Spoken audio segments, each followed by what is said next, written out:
I grew up in the synagogue. I knew of nothing else. As a matter of fact, I had very few friends who were not Jewish. There was a lot of racial tension in our city. So I was in about the 4th or 5th grade, and this friend of mine, Larry, came up to me. Out of the clear blue sky, he pointed his finger at me and says, "You killed Jesus." And I said, "I don't even know who you're talking about." I was really scared. I mean, me? How could I? I mean, I was a young child. One of the people I connected with, who became a very good friend of mine, was from Miami Beach. And he was a guitarist, and I was a drummer. So we connected right away. He said, "So would you like to do some drugs?" And I go, "Well, I don't know." And he said, "Let's try it." What is this stuff? I mean, it was like the most incredible feeling I've ever felt. This is what I want to do for my life. I want to be a musician. I was just having the time of my life, not being home, being away. Kind of left my Jewish roots back at the house. So we showed up at this club, and we set up our equipment. Attached to the club was a cafe, and there was this really, really cute girl. And I tell you, my eyes just went boom. I said, "I'm going to marry this girl." And I said, "Hey, how would you like to come with me?" She goes, "Okay."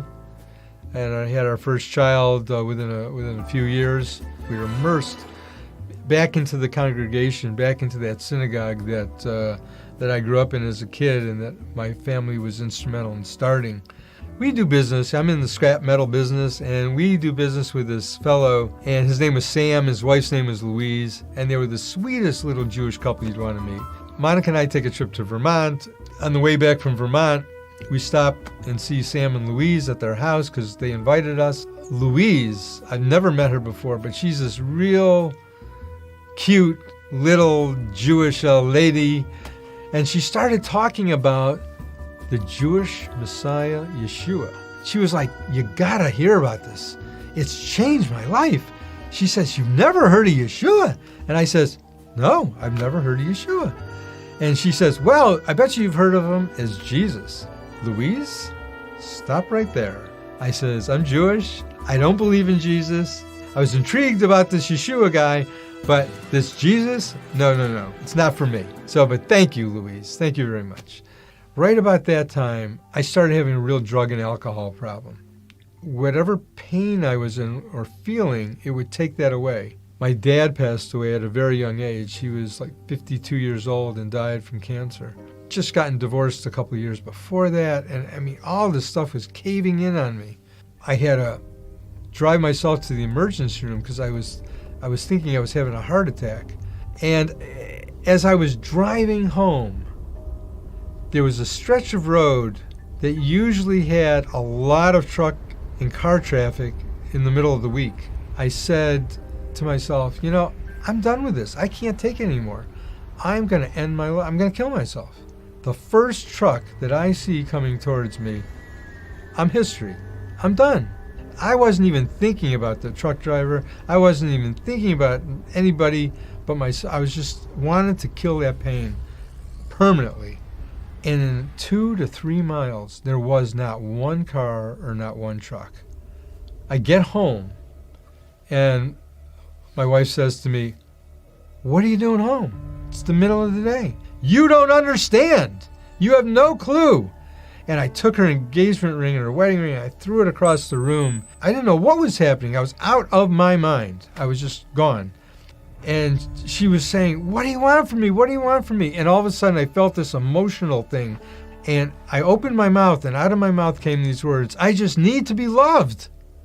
And I go running at the end of the hall is our door to our bedroom. And I go through that door, and I shut the door. And boom, I hear the door crack. And I jump into bed, and I just start screaming, "God, help me. I'll do anything, God. Just stop this pain. Just stop this pain." I couldn't take it anymore. I was going crazy.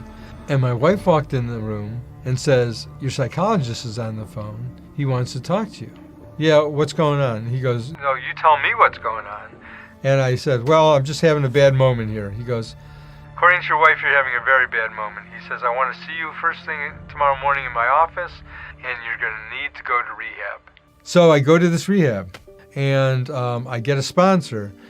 She said, part of the journey of recovery it's a spiritual recovery. So she says, I want you to start going back to your synagogue. But I would be faithful. I'd go every Friday night. I would be going to the service. They asked me to be on the board of directors. And I said, okay, I'll be on the board of directors. And after a while on the board of directors, they said, we'd like you to be vice president. And I said, okay, I'll be vice president. After a couple of years, they said, okay, we'd like you to be president of the synagogue. And I said, okay, I'll be president of the synagogue. So here I am, president of the synagogue. I was sober at that point 10 years. My wife was having some issues on her own with drinking at that point. One day I just said, you know, Monica, I think I'm done. I think we're done. I think we should get a divorce. Something happened to Monica. All of a sudden, she was like starting to go in on Sundays with a Bible under her arm and heading off to a church. I says, just don't tell him your last name because you know I'm the president of the synagogue. She goes, okay, don't worry.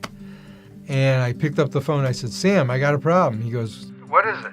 I'm president of the synagogue. Monica's going to a church, you know, on Sunday morning. We're getting divorced. I said, you know all about this Jesus stuff. Tell me, what do I do? Do you have a Bible? And I says, yeah, I have my bar mitzvah Bible. You know, at synagogue, we read out of a siddur, and we never even open the Bible. I mean, the closest thing we get is the Torah, the first 5 books of Moses. Turn to Isaiah 53. I turned to Isaiah 53. Turn to Psalm 2. And I said, okay, flipped it over, found Psalm 2. Turn to Psalm 22. And I said, okay, turn to Psalm 22, read that. Who do you think they're talking about? I mean, if you're asking me, it sounds like they're talking about Jesus, but how could they? This is my Jewish Bible I got from my bar mitzvah. Well, why do you think they're not talking about Jesus? And I said, well, he was Catholic, right? No. He was Jewish. And I said, really? Ask God tonight what the truth is. So here I am lying in bed that night, and I'm like, okay, God, I heard some really strange stuff tonight, but I do know that you pulled me out of the drug and alcohol addiction. You saved my life. I'll believe whatever you say. So I heard these words like he was standing next to me. This is the truth, and I love you. And I started crying. So we go to the Rosh Hashanah service at their congregation like an hour and a half away. I felt something there. I felt like love and acceptance, and I felt like I was home. And then the service started, and I couldn't stop crying. Towards the end of the service, the rabbi gets up and asks if anybody would like to accept Yeshua into their heart. I was like, yeah, I do. But then I thought about it. I said, well, I'm president of a synagogue.